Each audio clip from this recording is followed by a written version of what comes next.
નમસ્કાર. નામાના મૂળ તત્વો ભાગ 2 ની અંદર પ્રકરણ નંબર 5 હિસાબી ગુણોત્તરો અને વિશ્લેષણ એકાઉન્ટિંગ રેશિયોઝ એન્ડ એનાલિસિસ.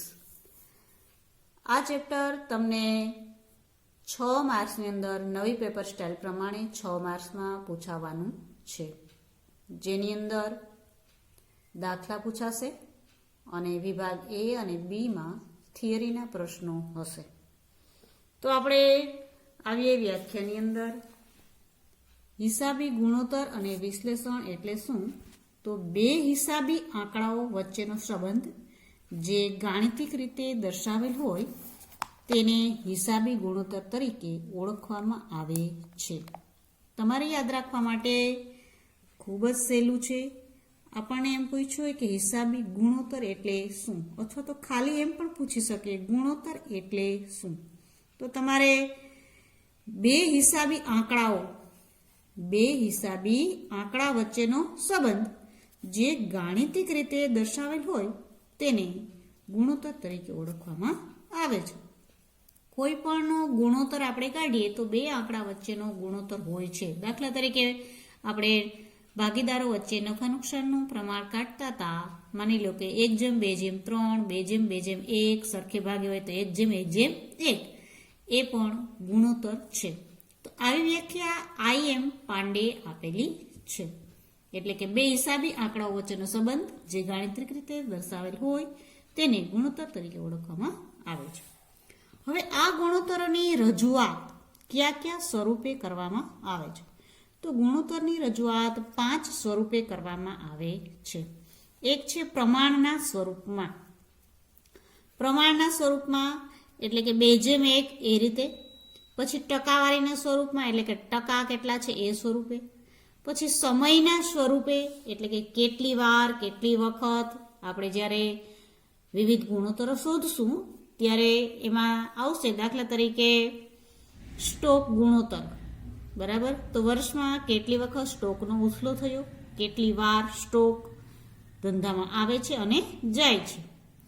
પછી અપૂર્ણાંક સ્વરૂપે અમુક રકમ આપેલી હોય તો એના અમુક ભાગ એવું કીધું હોય ત્યારે અપૂર્ણાંક સ્વરૂપે પણ દર્શાવવાનું હોય. ત્યારબાદ દિવસો, અઠવાડિયા અને મહિનાના સ્વરૂપે. દાખલા તરીકે લેણદારનો ગુણોત્તર અને દેવાદારનો ગુણોત્તર શોધવાનો કીધો હોય, લેણદારનો ઉથલો કે દેવાદારનો ઉથલો શોધવાનો કીધો હોય ત્યારે એ કેટલા દિવસની અંદર નાણાં ચૂકતે કરે છે એ બાબત જોવા માટે કેટલા દિવસ, અઠવાડિયા અથવા તો મહિનાના સ્વરૂપે દર્શાવવામાં આવતું હોય છે. એટલે કે ગુણોત્તરોની રજૂઆત 5 સ્વરૂપે કરવામાં આવે છે. પ્રમાણના સ્વરૂપે, ટકાવારીના સ્વરૂપે, સમયના સ્વરૂપે, અપૂર્ણાંક સ્વરૂપે અને દિવસો, અઠવાડિયા કે મહિનાના સ્વરૂપે. હવે આપણે જોવાનું છે ગુણોત્તરોનું વર્ગીકરણ. ગુણોત્તરોનું વર્ગીકરણ 2 રીતે કરવામાં આવે છે. તમને પૂછાય વિભાગ B ની અંદર ગુણોત્તરોનું વર્ગીકરણ કેટલી રીતે કરવામાં આવે છે? 2 રીતે કરવામાં આવે છે. પ્રણાલિકાગત વર્ગીકરણ અને કાર્યાનુસાર વર્ગીકરણ. પછી તમને પ્રશ્ન પૂછાય કે પ્રણાલિકાગત વર્ગીકરણ એટલે શું? તો નાણાકીય પત્રકોને આધારે કરવામાં આવતું વર્ગીકરણ એમને કહેવાય પ્રણાલિકાગત વર્ગીકરણ. તો નાણાકીય પત્રકોના આધારે એટલે કયા પત્રકોના આધારે? તો કે વેપાર ખાતા અને નફા નુકસાન ખાતાના ગુણોત્તર હોય.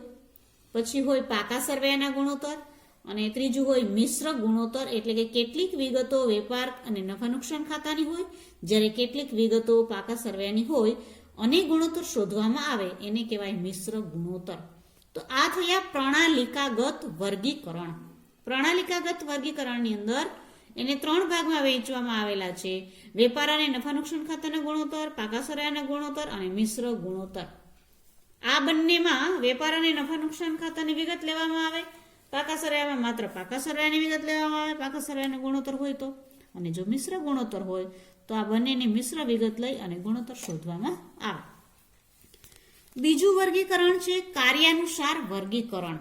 આ કાર્યાનુસાર વર્ગીકરણ એ નાણાકીય તંદુરસ્તીને માપવા માટે શોધવામાં આવે છે. તમને એમ કહેવામાં આવે કાર્યાનુસાર વર્ગીકરણ એટલે શું? તો એકમની અથવા તો ધંધાની નાણાકીય તંદુરસ્તીને માપવા માટે જે વર્ગીકરણ કરવામાં આવે એને કહેવાય કાર્યાનુસાર વર્ગીકરણ. તો કાર્યાનુસાર વર્ગીકરણની અંદર 4 ભાગની રીતે વર્ગીકરણ કરવામાં આવેલું છે. એક નફાકારકતાના ગુણોત્તરો, જે કાચો નફો, ચોખ્ખો નફો, કામગીરીનો નફો, કામગીરી ગુણોત્તર અને કામગીરી નફાનો ગુણોત્તર, એનો સમાવેશ એમાં થાય છે. પછી છે તરલતાના ગુણોત્તરો, જેની અંદર ચાલુ મિલકત, ચાલુ દેવા એટલે કે ચાલુ ગુણોત્તર અને પ્રવાહી ગુણોત્તરનો સમાવેશ થાય છે. પછી છે સદ્ધરતાના ગુણોત્તરો, એટલે કે ઇક્વિટી દેવાનો ગુણોત્તર અને મિલકતો લેણાનો ગુણોત્તર એટલે કે મિલકત દેવાનો ગુણોત્તર પણ હોય છે. પછી છે કાર્યક્ષમતાના ગુણોત્તરો, ધંધામાં મિલકતો કેટલી કાર્યક્ષમ રીતે કામ કરે છે એમના ગુણોત્તરો. તો કાર્યાનુસાર વર્ગીકરણની અંદર 4 બાબતો છે: નફાકારકતાના ગુણોત્તર, તરલતાના, સદ્ધરતા અને કાર્યક્ષમતાના ગુણોત્તર. એ અલગ અલગ રીતે દરેકને સૂત્ર દ્વારા આપણે શોધવાના છે. એમાં આપણે પહેલું જોઈએ નફાકારકતાના ગુણોત્તરો. નફાકારકતાના ગુણોત્તરની અંદર 4 ગુણોત્તર છે: કાચા નફાનો ગુણોત્તર, કામગીરી ગુણોત્તર, કામગીરી નફાનો ગુણોત્તર અને ચોખ્ખા નફાનો ગુણોત્તર. આ વખતે તમારે 30% ઘટાડાની અંદર કામગીરી ગુણોત્તર અને કામગીરી નફાનો ગુણોત્તર કોર્સમાંથી નીકળી જાય છે. તમારે નફાકારકતાના ગુણોત્તરમાં 2 ગુણોત્તરના દાખલા કરવાના છે: કાચા નફાનો ગુણોત્તર અને ચોખ્ખા નફાનો ગુણોત્તર. તો એમાં નંબર 1 આપણે જોઈએ કાચા નફાનો ગુણોત્તર.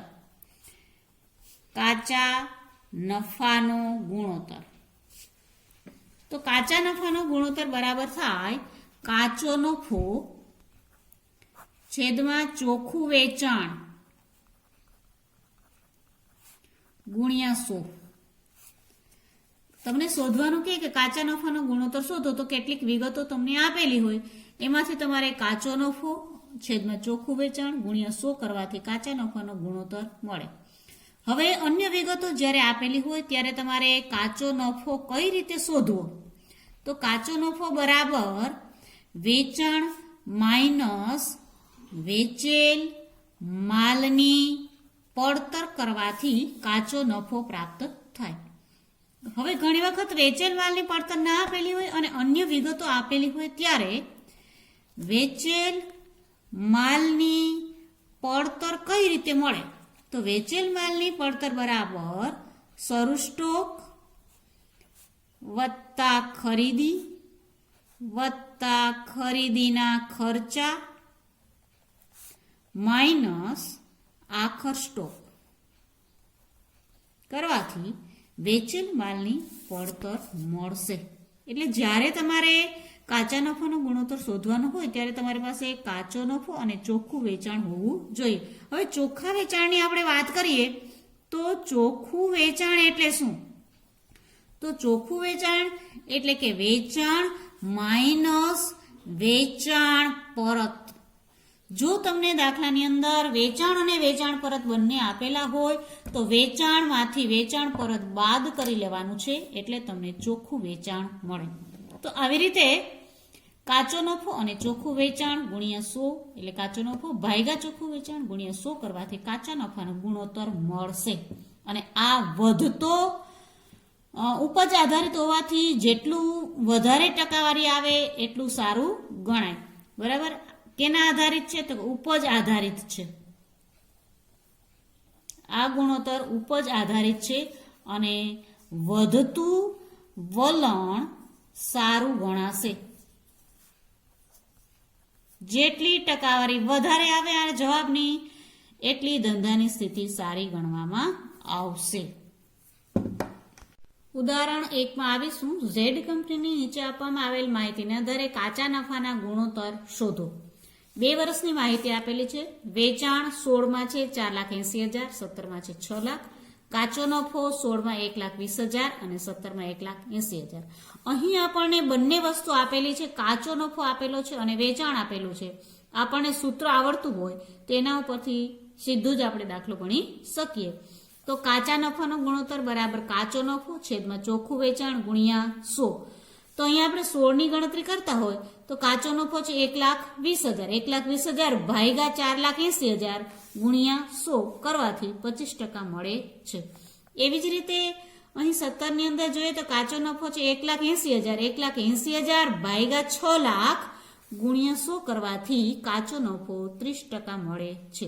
જો 2 વર્ષની સરખામણી કરતા હોય તો અહીંયા 25% નફો છે, અહીંયા 30% નફો છે, એટલે કે 5% નફામાં વધારો થયો છે એમ કહી શકાય. ઉદાહરણ 2 માં આવીશું. ઓ ધંધાકીય એકમની નીચે આપવામાં આવેલ વિગતોના આધારે કાચા નફાનો ગુણોત્તરની ગણતરી કરો. તો અહીં આપણને વેચાણ આપેલું છે 2016 અને 17 અને ત્યારબાદ આપેલી છે વેચેલ માલની પડતર 2016ની અને 17ની. તો અહીં આપણને વેચાણ અને વેચેલ માલની પડતર આપેલી છે, જ્યારે આપણે શોધવાનો છે કાચા નફાનો ગુણોત્તર. તો કાચો નફો આપણે પહેલા શોધવો પડે. તો આપણે શોધીશું કાચો નફો બરાબર વેચાણ માઇનસ વેચેલ માલની પડતર. યાદ રાખવાનું છે તમારે.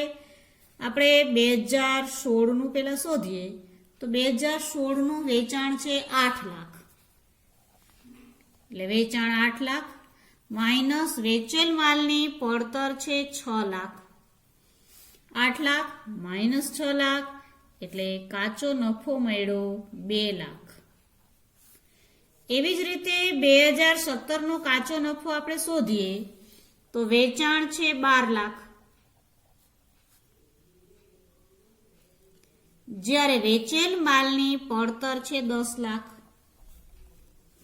વેચાણ 12 લાખ માઇનસ વેચેલ માલની પડતર 10 લાખ એટલે એનો પણ કાચો નફો આવ્યો 2 લાખ. હવે તમે અહીંયા એમને જોશો તો બંને વર્ષમાં રકમ સરખી આવે છે, 2 લાખનો નફો છે, પરંતુ એની જ્યારે ટકાવારી કાઢશું ત્યારે સાચો ખ્યાલ આપણને આવે. તો આપણે સૂત્ર લખવાનું કાચા નફાનો ગુણોત્તર બરાબર કાચો નફો છેદમાં ચોખ્ખું વેચાણ ગુણ્યા 100. આપણે 2016ની ગણતરી કરીએ તો 16ની અંદર કાચો નફો છે 2 લાખ,